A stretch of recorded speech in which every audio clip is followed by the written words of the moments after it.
doing this work around racial equity and social justice takes a lot of heart. And it's not for the shy or the bewildered. No. It's not for those who aren't willing to step into a lot of uncomfortable spaces, we'll say. So that's actually a really great place to start.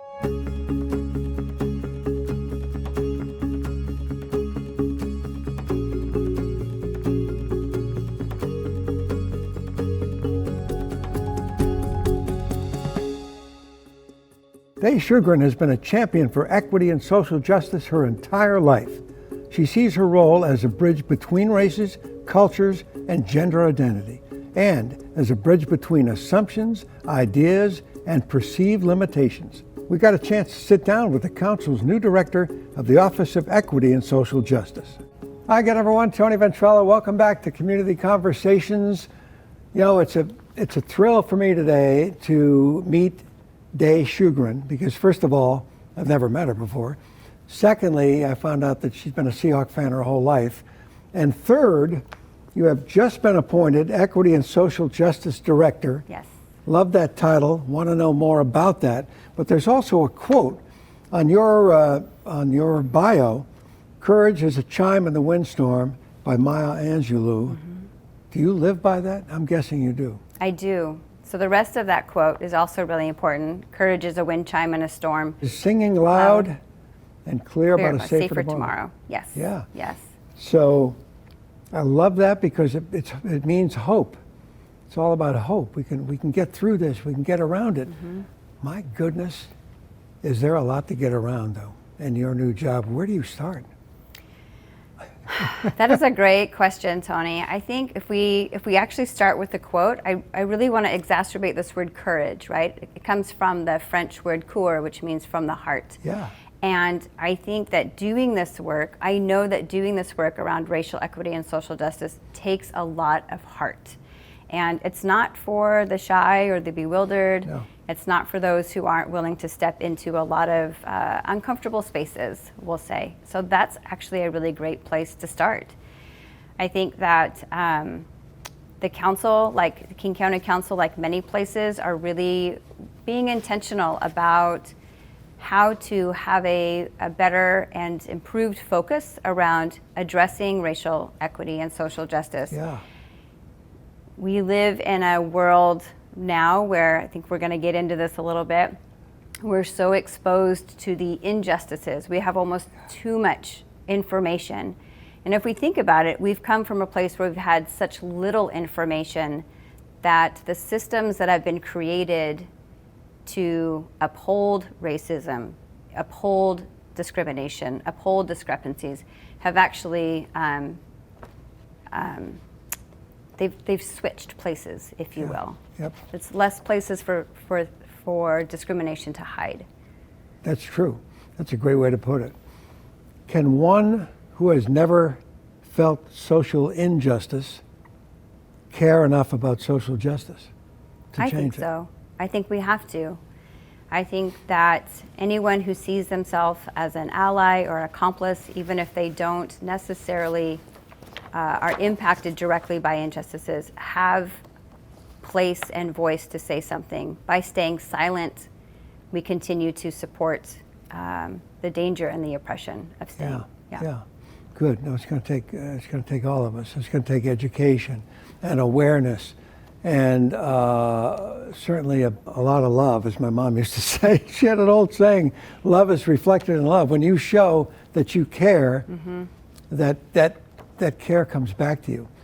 I know that this is another thing I've been so involved with the last few months is juvenile rehabilitation. Mm-hmm. I know some people that are incarcerated now who did some things when they were kids and they're still in jail. Mm-hmm. So there's so many ways to attack this.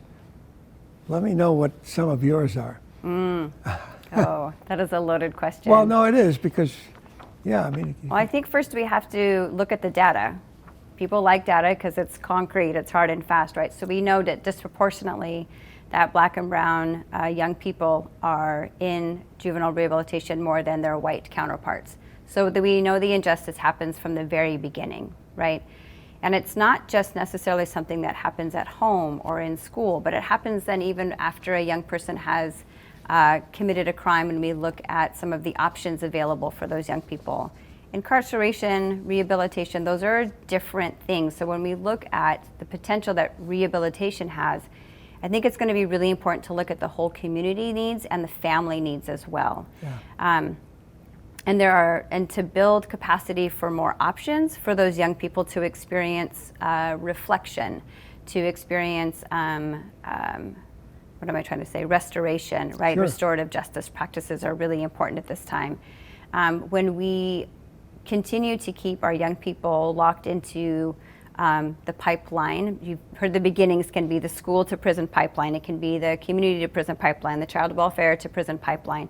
All of those systems are integrated and assorted. So until we can unravel those systematic oppressions and find and move money, budget, staff, resources to places where we can support a family, then until we see those things coming into fruition, we're going to continue to see this disproportionality happen. And we're going to continue to see young people stuck in places that they don't need to be stuck in. They really actually need places to thrive. Sure. And they need some hope.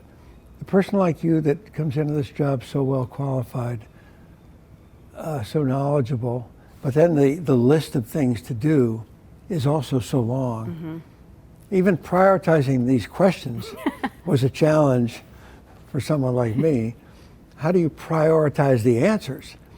Do you just go daily? Do you have a daily list of things? Okay, it's just always running. Yeah. It's really just always running. Yeah. I think what's important is that it's not a singular path, right? So we think about what we can do as individuals. Like, where am I? How do I show up in the world? What does my social location, my social positionality look like?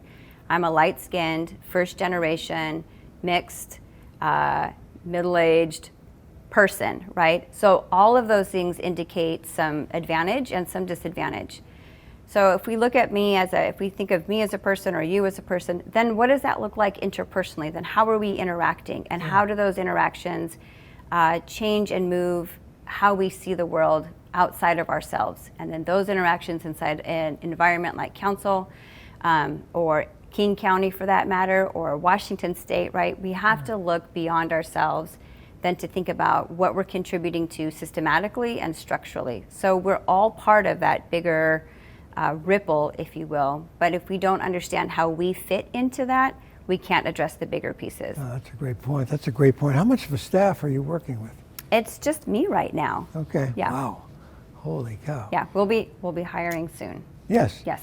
And your interaction day to day is with council? Most of my interaction day to day is with other council staff, community members, and also some other partners within King County and within like nonprofit organizations. So there's a lot to build, and I'm excited to be part of what How we're close building. track do you keep of your progress in a certain issue? Make a little mark on the calendar. Okay, we got here today. Now we got here. I think less so. I'm more of a qualitative person than a quantitative person. So when I think about progress, for me, it's really about did I build relationship with somebody today? Yeah. And what did that engagement look like? And then from there, what is the task that we're trying to do together?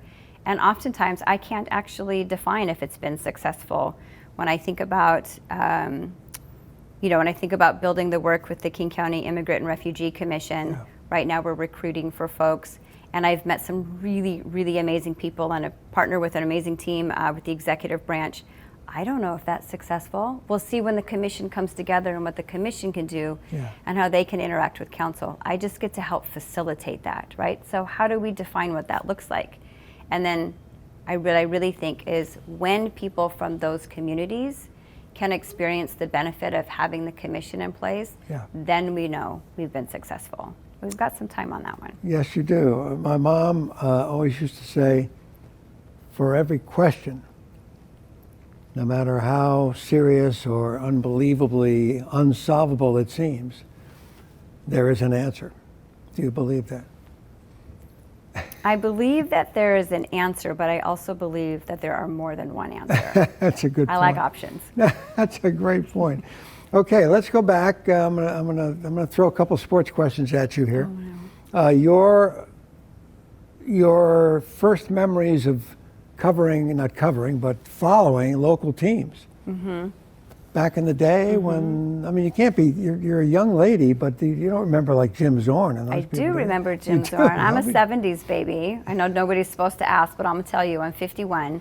So I remember watching Jim Zorn and Steve Largent play in the Kingdom with my dad. It's a lifelong memory, and watching them grow up. It was one of the places that we could use our outside voice inside, right? So we could scream and yell and holler at the TV. But I did remember we caught a couple games at the Kingdom, and I remember watching the Supersonics.